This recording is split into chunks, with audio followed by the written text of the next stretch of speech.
ପ୍ରକୃତରେ ଆପଣ ଯେତେ ବୋଟିଂ କରିଥାନ୍ତୁ କିମ୍ବା ଜାହାଜରେ ମଧ୍ୟ ବସିଥାନ୍ତୁ, ଏ ବମ୍ବ ରାଫ୍ଟିଂର ମଜା ସମ୍ପୂର୍ଣ୍ଣ ନିଆରା। ଆପଣଙ୍କର ଗୋଡ଼ ପାଣିରେ ଛୁଇଁଥିବ, ଘଞ୍ଚ ଜଙ୍ଗଲ ଘେରା ଏ ପାହାଡ଼ି ନଦୀ ଉପରେ ଆପଣମାନେ ଧୀରେ ଧୀରେ ଏ ବମ୍ବ ରାଫ୍ଟିଂରେ ଆଗକୁ ଯାଉଥିବେ।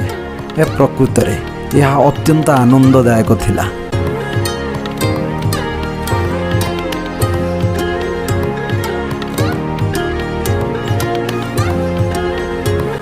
ଗାଁ ଗହଳିରେ ଏହାକୁ ବାଉଁଶ ଭେଳା ବୋଲି ଆମେ କହୁଥିଲୁ।